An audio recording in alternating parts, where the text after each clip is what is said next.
following is a Comfortably Zoned Radio Network production. Thank you, Telly Olson. We are back when the Jints and them bums and the Yankees played in New York. I'm Ralph Tyko with the Comfortably Zoned Radio Network, and whoa, we got some noise. We got Alan Blumkin is here. Hello, Alan. Hello, everybody. And Noel Hynd, the author of two great books. One, The Polo Grounds, and one, the last day the Dodgers played at Ebbets Field. Final day at Ebbets Field. Let's talk a little bit about, we've had you on this network for almost 2 years now, and can't get enough of you. How did it come that you wrote the original book, The Polo Grounds? It's been edited and updated recently, but how did it come that you wrote it initially? Well, interesting story. You can blame all of the people who wrote books about the Dodgers, because I grew up as a Stan Musial fan in New York and Connecticut, but I loved watching games with Russ Hodges on Channel 11 from the Polo Grounds. So I was sort of a bit of a New York Giants fan, which was a weird thing to be when I was in the first or second grade in Connecticut, because everybody else affiliated with either the Yankees or the Dodgers. So I kind of kept my mouth shut, because nobody knew who my favorite player was, and nobody knew that I was a closet Giants fan. But flash forward many years when I'm living in New York in the 70s and 80s, and I lived at 68th and 3rd for 15 years. I used to go out the door and run each day about 6 miles. I'd go up to Central Park, go around the reservoir, and come back. And I would go past a art gallery in which the owner, who was obviously a Dodger fan from the Brooklyn days, had a portrait of the 1955 championship team in his window. I said to myself, why doesn't somebody write a book about the Giants? Everybody's writing books about the Dodgers. So I was successfully published as an espionage novelist at the time, typed up a proposal. My agent sent it around, and we got absolutely zero interest whatsoever, because the reaction was, why is a guy who writes spy novels, what could he possibly tell us about the New York Giants? So a couple of years went by. I became a contributor to Sports Illustrated, and I still had it in mind to do a book on the Giants. I got the same agent to send it around to the same companies. Needless to say, the editors who had been there originally were gone or promoted, so it went to a different group of editors. But now I was billed as a writer for Sports Illustrated as opposed to just a spy novelist. So Doubleday said I could go ahead and we could do the book, and that's how the first edition of The Giants of the Polo Grounds was published in 1988. Wow. And I'll ask you, Alan, because you've read every baseball book in history. Do you remember reading it back then, and what was your impression? I have it somewhere. I have roughly 1,000 books here, and maybe even more. I got that when it came out, and I read the whole thing a couple of days. I thought it was extremely good. Thank you very much. Because basically, when some of these McFarlanes or whatever come out and they're full of errors, I mean, it just bothers the hell out of me. But I enjoyed this book very, very much, and if I had known you back then, I would have had you sign it. Well, I'll find you, and my hand still works. So don't give up on that one. I'd like to do that. I have the other two that the expanded and the book on the Dodgers. I have them here also. Those came by Amazon. The curious thing about getting everything right as you know, in a book that's so fact-based. Yeah, it's monumental. I know, I realize that, yeah. Yeah, it's absolutely, it is, as you say, monumental. There's maybe about, for example, the final edition of the Giants of the Polo Grounds ran 635 pages, and that's the edition that's out right now. And there's probably maybe anywhere between 4 and 10 facts on every page. So that's about 6,000. So if you were batting 99%, you'd still have 66 things wrong in the entire book. So you've really got to go over it with a fine tooth comb. So it's tough to get everything right, but one of the nice things about digital publishing and print on demand is if I find something that is either not quite right or could be sharpened up or said in a better way, I can actually continue to fix the editions that will be sold from that point on. In the old days, once a mistake was in print, it was in print, and you couldn't do too much about it. Oh, I do short profiles of a lot of players, basically from the 50s and 60s, on Facebook. And what I do is I start it, I make a couple of comments, and then I go back and forth from what I'm writing, and this is on a very, very small level, to Baseball Reference to make sure I have all the dates and the numbers right. Yeah. That's Alan, I thought you had all that memorized. No, that's too much. No, okay. I see it refreshes my memory, but you haven't talked about a player in 45, 50 years. You have to go back and forth.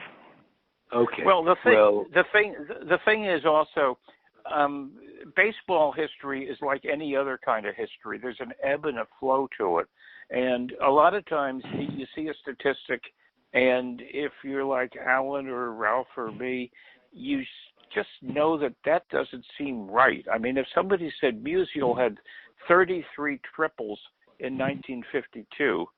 No, that just doesn't sound right. I mean, I mean, you look this stuff up because basically in those days, when I collected the cards, I was interested in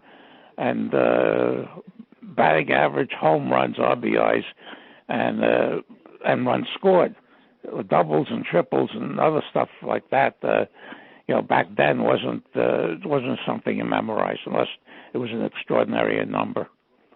Yeah, but even knowing a player like Musial, you knew he hit doubles and you knew he hit home runs, and he probably got a few triples every year. But 33 is too much. Yeah, exactly. An interesting thing about statistics, of course, you think they're finite, and they've actually changed over the years. When I was just about to release a copy of one of my books, either the Dodger book or the Giants book, I put on Facebook that I was thinking of pricing it at $366 in honor of Ty Cobb's lifetime batting average, and I got 3 instant messages from different people on Facebook saying, hey, I grew up memorizing all of those batting averages, and Cobb hit 367. And as Alan could probably tell us, it was changed over the years because a couple of hits were taken away from him, correct? Yeah. These people back then, I've never been one to do this kind of work because that's basically what I did, for a living, and to sit there but certain things I think they found a double game in 1922, that he was credited twice in the same game. I mean, people have picked up box scores with phony names in them. Mm-hmm. I mean, you look at an encyclopedia, you see somebody played one game, no at bats, no nothing, and that they got the name into the box score. A lot of this stuff has been picked up. There was one time I was doing a project on years ago on players with 100 strikeouts in a season, batters, and less than 20 walks. I got to Lou Brock in 1973. I said, this is impossible. So I went to the encyclopedia, and the 15 walks or whatever they put in there were actually intentional walks. That is walk total run. But I saw by his entire career that this was off. Yes, I sent that correction to Sports Def Cohen, and they changed it. Oh, wow. That's got to be satisfying. Yeah, and also I sent a couple of things to over the years to the Yankees for their media guides or corrections, and eventually they corrected it, but they never gave me any credit. Well, so you were on deck when Mazeroski hit that home run. I think that's what they're pissed at. Yeah, well, no, actually it was Dick Stewart. Oh. Okay. All right. So people gave a standing ovation to one game I attended there for picking up a hot dog wrapper. He was. That's a true story. He was with the Mets at that time. You guys just gave me a very mischievous idea. One of the things that I'm working on, sort of while I'm working on the espionage books, which really sell much better than anything else. But so I've got projects that just keep going on, and I've kind of really enjoyed in the last few years getting back into baseball writing. And so I'm thinking, I've always had an idea for a fantasy novel set around 1957, 58, and I should write you guys into it. You know what I mean? Because you guys were around at the time, so I'll run it past you better. But God, you guys would be terrific characters hanging out at Ebbets or at the Polo grounds or Yankee Stadium. Yeah. What happened with me? Yeah, what happened with me when I was a kid? I grew up in a Queens area called Belrose. Sure. And nobody my age was born in Queens. Everybody was coming from the Bronx or Brooklyn. And I came from the Bronx, and we used to have these Yankee-Dodger arguments that went on forever. I used to insist that Joe Collins was better than Gil Hodges. But Giants fans were very, very few and far between for the reasoning that, Noel, that you said before. There was very few people came from Manhattan. Everybody was from the Bronx or Brooklyn. Yeah. Right. Yeah. Right. A lot of people in Manhattan came from somewhere else. You're absolutely right. I rooted for the Giants. The Giants when they played the Dodgers because I hated the Dodgers so much back then.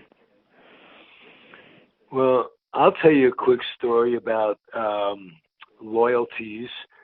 My grandfather and I were Giant fans, and our family is basically, they were up in the Bronx, my grandparents, but the bulk of my family lived in Brooklyn, and everybody loved the Dodgers.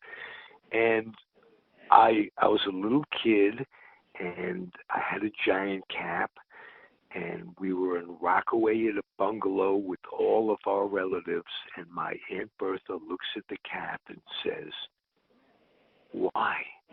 We have Jackie." In such a, I'll never forget the way she said that. Like, how could you root for anybody else? We have Jackie. We're the Dodgers. I went on rooting for the Giants.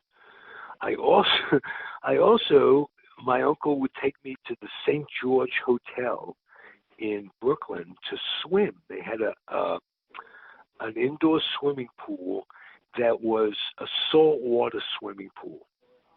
And turns out that the Dodgers, a lot of the Dodgers, I remember Don Zimmer staying at that hotel, always there at the pool when we'd swim. And they'd be, I'm a little kid, and they'd all, ball players like kids, or kids like ball players, what it is. And I remember Don Zimmer saying, "When are we going to get you to be a Dodger fan?" And I'd look up at my grandfather or my uncle, and No, that's not going to happen. Even at 10 years old, I had that loyalty. Do you guys ever remember anybody in your neighborhoods or people that you know switching loyalties between, say, the Dodgers and the Giants? No, or, not at all. Or the Yankees? No, I hated Campanella and Robinson and Newcomb and Black and Gilliam because they were Dodgers, not because they were African American. Right. Right. I don't remember anybody switching either. Nor do I remember anyone who sort of kind of supported both teams. It was very, very sharply delineated. If you were a Yankee fan, you hated the Dodgers. I don't like the word hate, but really, because you're 12 years old, you don't know any better. Yeah, exactly. But if you were the Dodger fans, if you were a kid who was a Dodger fan, you hated the Yankees. And if you came across a Giants fan, it was almost exactly like what Ralph just said. People would look at you and say, "Why?" You know, that's just off the grid. So, yeah, I guess I'm kind of underscoring what you were saying about it just being a very, very sharply delineated loyalty.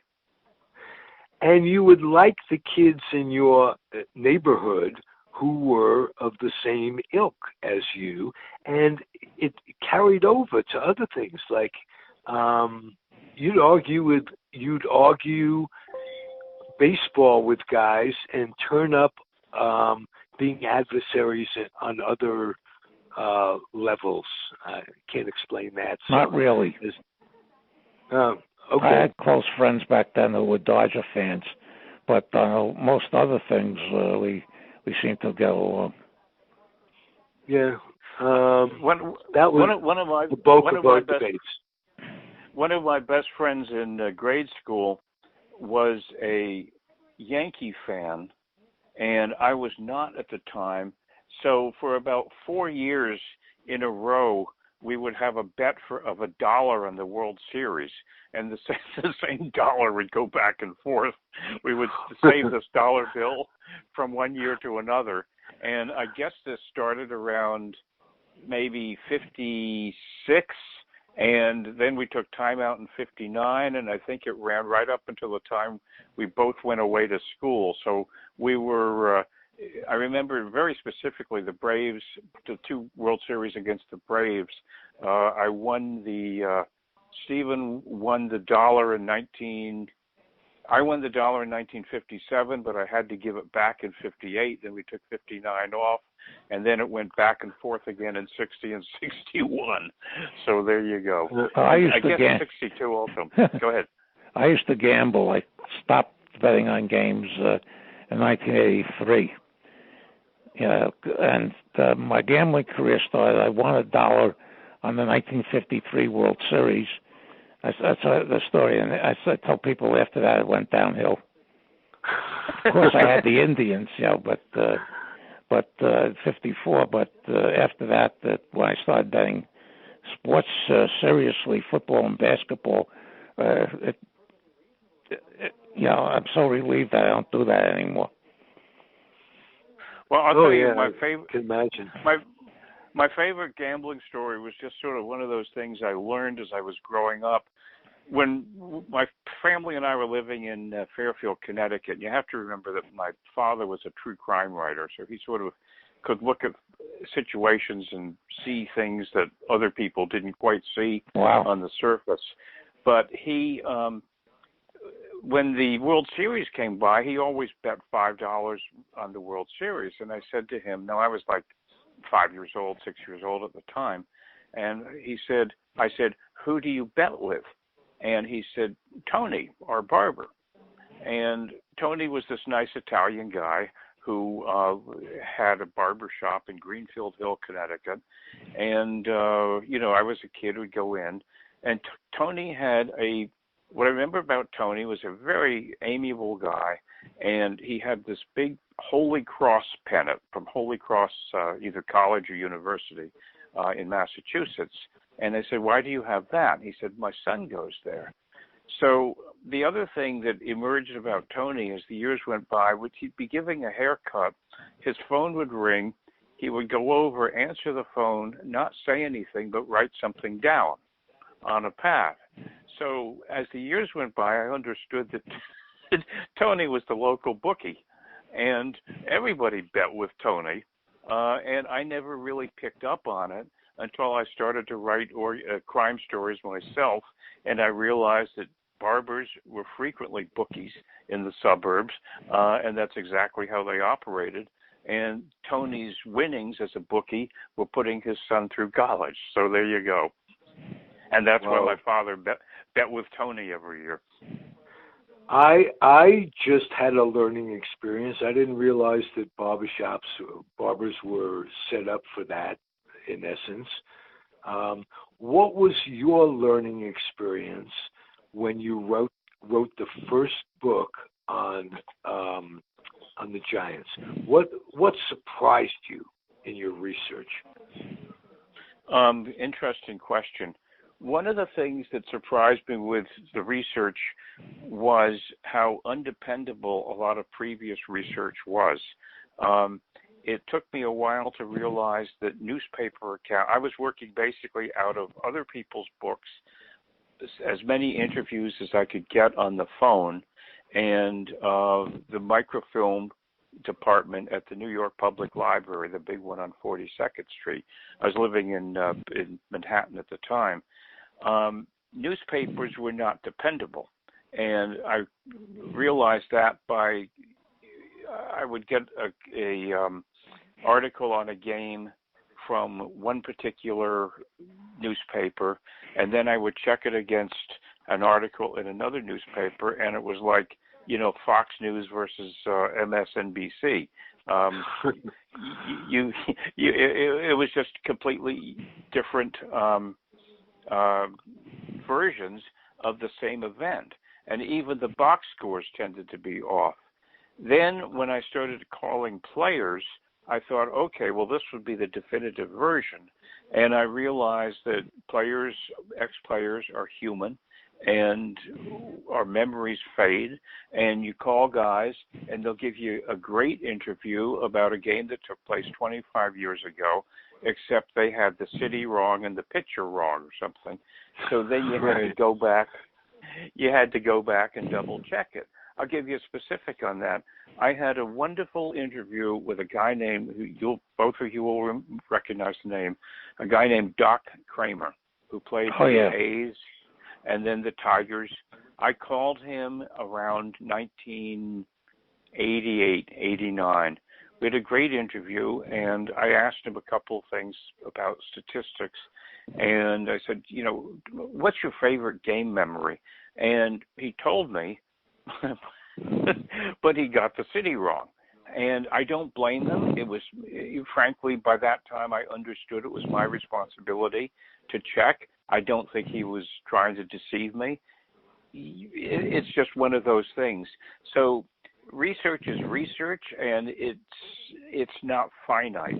And that's kind of, I think, what was my biggest surprise. I once I found a very interesting incident about a brawl that the Giants were in, and the central character in the brawl was a guy named Dick Bartell. Oh, yeah. Dirty Dick. I have an autobiography of him that was done by Norman Mock. I mean, he was a piece of work. Absolutely. Well, I came across I can't remember what book it was, but he was in a brawl either in Philadelphia or St. Louis, and it was one of those things where I think he laid down a bunt and then went after the pitcher when the pitcher fielded the bunt. And the quote in the book was, that's exactly what you deserved, you damn son of a bitch. So I took that quote and I used it, and about a year later, I got a message from somebody that he was really pissed off about that quote that I had invented. And I said, what? I didn't invent it. It was in another book. Well, he never saw it in that book, but he saw it in the Giants at the Polo Grounds. So in subsequent editions, I had that removed, so it's not in there anymore. I don't know whether he said it or not. I take him at his word that he didn't, and another writer invented it somewhere. So, fortunately, it wasn't libel. But I understand he was pretty angry about it, and I can understand that. But what can you do? That was your source. Yeah, how was it during the portion where DeRocha leaves the Dodgers, and goes to the Giants? I was only 5 at the time, but so I didn't know about it because I wasn't following it at that age. What was the question? What kind of question? Yeah, was it the DeRocha from the piece with DeRocha from going from the Dodgers to the Giants? Was that hard for you? Not really. It was hard in the sense that there was just so much written about it that you had to kind of narrow it down. You can't spend 15 pages on that. Yeah. But in order to really understand why DeRocha was on the outs in Brooklyn, you had to go way back into all of the crap that he was involved in Brooklyn, ranging from getting into a fight under the stands with a fat fan to the what was going down during spring training. All of those sort of incidents that added up to his suspension, and then him being in the sights of the Archdiocese of Brooklyn, with the Catholic Youth Organization, threatening to boycott Dodger games. All of that contributed him to being let go by the Dodgers. So you had to cover a lot of the backstory just to get into the actual event as it happened. If I remember correctly, and I've read this several places, in 1948, he and Ricky started to go apart because they had no catching the Dodgers in 48 because their regular catcher in the 47, a catcher named Bruce Edwards, came down with a very bad arm. And DeRocha was screaming for Campanella, who had a lot of experience in the Negro Leagues. And Ricky used Campanella to integrate the Minor League American Association, and didn't call him up till halfway through the season. DeRocha was in there screaming every day. And that was one of the factors, I think, that led to the break. And then when Stoneham, I'm sure you wrote this, Stoneham asked for Schotten, and Ricky said, you can have DeRocha. Yeah, correct. And they fired Mel Ott, who was an institution there, to bring in DeRocha, so he was not very popular when he first came there. Very true. The footnote to all of that is history more or less repeated itself at the Polo grounds because the Giants had, I believe, Mays and Monty Irvin, and DeRocha started to scream about bringing up Hank Thompson. And there was that unwritten rule that with 2 blacks on one team was actually quite enough. So the Giants were hesitant to, if that's a nice word for it, to bring up a third. And, of course, the Dodgers already had 3 or 4 black players at the time, and they were in first place. So you could never really fault – there's a lot of things you could fault about DeRocha, but I honestly think that he wanted to put the best guy at the best position and didn't care what color the guy was.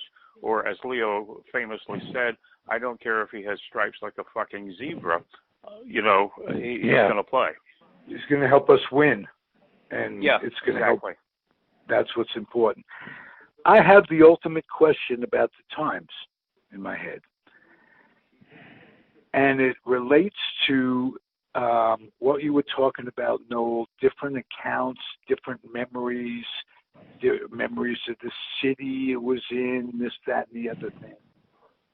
Did Pee Wee Reese actually put his arm around Jackie at one time or another for when he was facing adversity to show, the old story that I'm your teammate, this, that, and the other thing?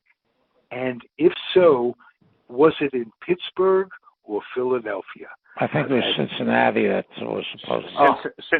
Cincinnati. Yeah. Yeah.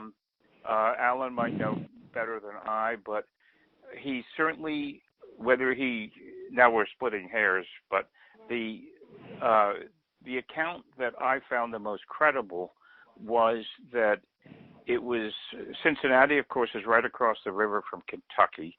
Reese was from Kentucky. Robinson was getting a lot of heat from the southern rednecks in Kentucky, and Reese had a lot of family.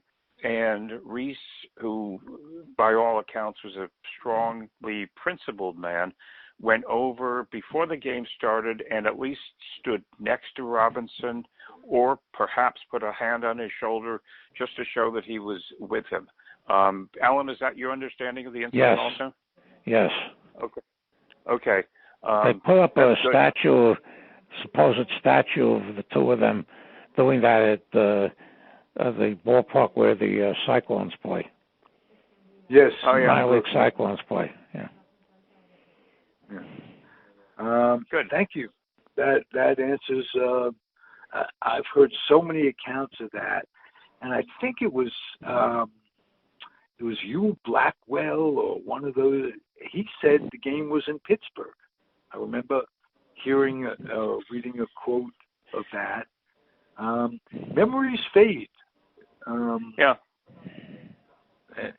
Now, I want to commend you for writing anything before the days of the internet and Google and come up with definitive answers and this, that, and the other thing. It must have been painstaking for you to go through box scores and newspaper accounts to get incredible. Where do you get the discipline for that? No, I'm serious. Yeah, so I have the great question, Ralph. I have the attention span of a cat, and so I could I idolize someone who can sit down and keep their thoughts in order for that long. I guess the ultimate question, and thank you for acknowledging that I'm on the right track, Alan. The ultimate question is, how much easier is it today than it was back then? No. Oh, it's much easier. It's much easier, but you have some other traps.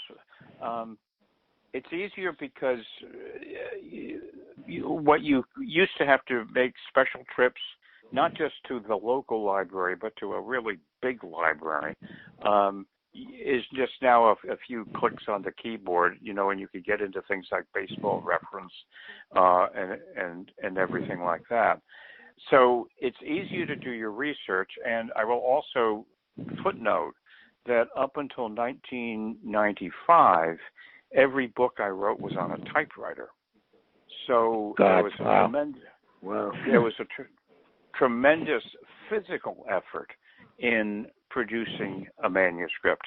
The Giants of the Polo Grounds, for example, when I went about doing a new edition, there were no electronic files.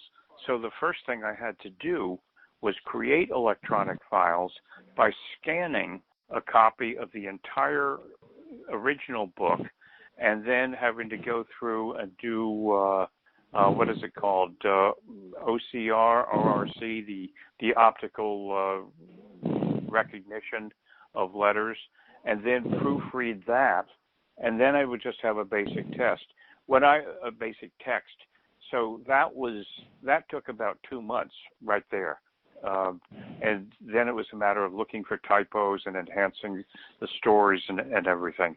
So it's much faster with the internet now. You don't have the laborious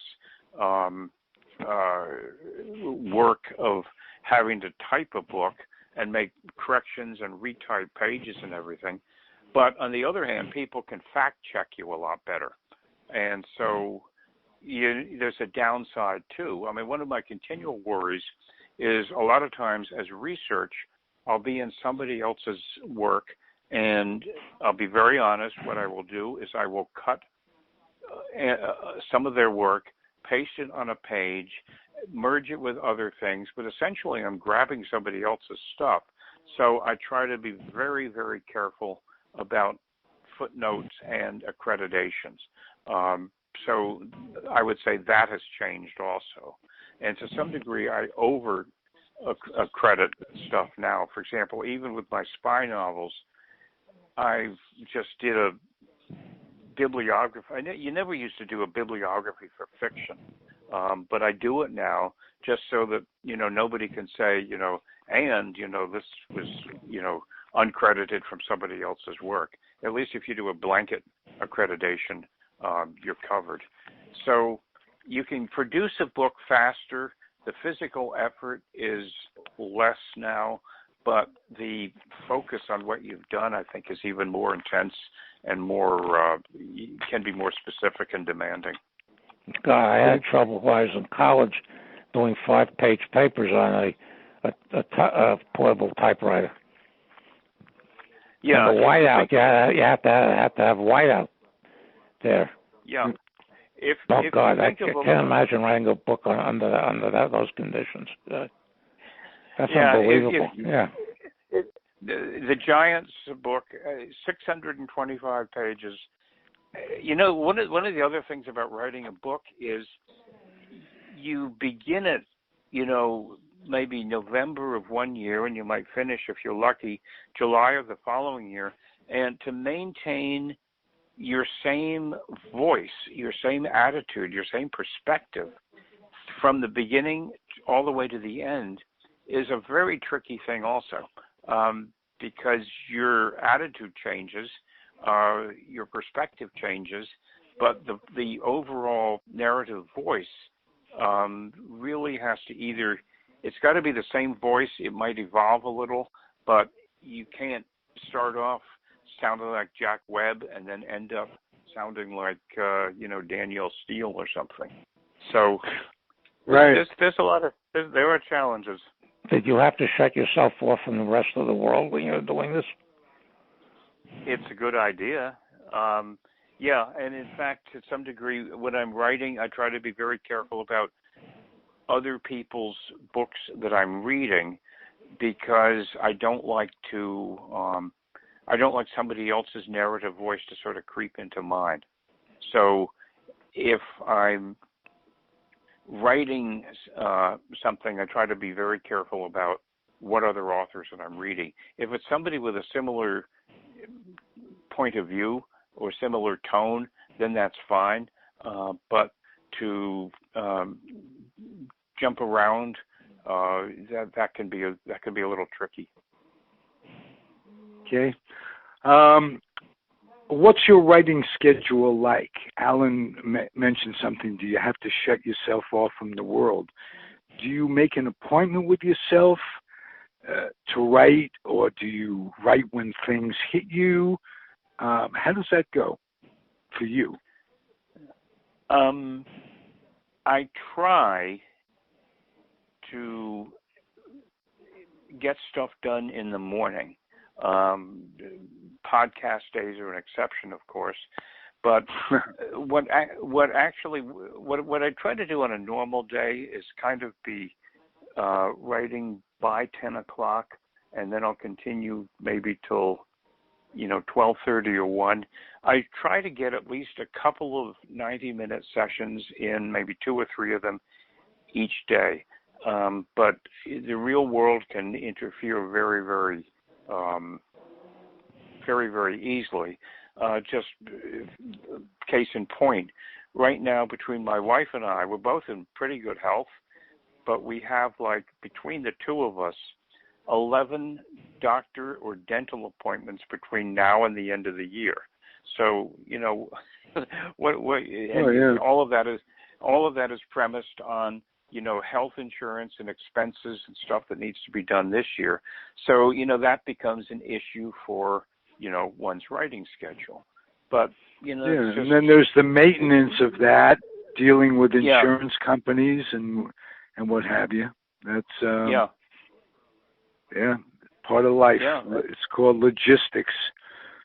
Yeah, and then there's the really important daily stuff like feeding the cats, and cleaning out your Right. sock drawer, and hanging around in the kitchen to see what's around, watching the impeachment proceedings on television. All of this intrudes, on the on a writing schedule. Absolutely. The worst part is going from CNN to MLB when there's like when there was a playoff game and you go from the impeachment stuff to baseball. It's become good theater, but at this point, it's crazy making. Yeah. I'm afraid that if they don't impeach him and get him out, he will win the next election. And at that point, democracy be damned. It's all over. It's a terrifying thought. It really is. Yeah. You would think the son of a bitch has offended so many people that you would think that would make it a long shot for him to win again. But this whole sort of thing about being able to game the electoral college system and eke out, tiny margins as he did last time in places like Wisconsin and Pennsylvania, makes it a very, very real threat. Well, and that he has the evangelistic church behind him makes it. How can you call society? What can you say that led to the evangelistics supporting this guy, the most immoral guy that ever lived? If you cut his hair off, you'd find 666 tattooed to the top of his head, right? Yeah. Yeah. But he is somebody who has a touch of evil. Everybody that associates with him is tainted. Yes. He taints everybody that's associated with him. He doesn't apologize, say he's wrong. He doesn't apologize for anything, and he's never taken responsibility for anything his entire life. Absolutely. And all of us, basically, the three of us are New Yorkers. New Yorkers can see that shit a mile away. And you just try to explain it to somebody from Iowa, and they look at you as if you've just arrived from another planet on a spaceship. Trump is such basically he's a thug from the outer boroughs, and that's not to slam the outer boroughs, but the type. It's like dealing with John Gotti or something like that. Yep. I said before the election to almost everybody I keep in touch with that Trump has no bottom. Yeah, you're no absolutely bottom. right. Yeah. And his enablers make it happen, and that's the sticking point. Yeah, and what these evangelistic Christians are doing supporting this guy, I mean, it's got nothing to do with Jesus. I mean, it's just how do you explain it other than in terms of racism and bigotry? That certain sort of hardcore, far religious right. I think it can be best explained when you go back into Nazi Germany in the 1930s and see the swastika hanging outside of Christian churches. I mean, what the hell is this all about? Yep. And who led the Jews to the concentration camp for the SS was basically the Catholic Church. They were in cahoots with the Nazis. Yeah. I don't think there could have been a Holocaust to that extent if it wasn't for the cooperation of the Catholic Church. So yeah, there was Catholic and Christian opposition to Hitler, but a lot of it was ended up in the concentration camps also, or they fled the country.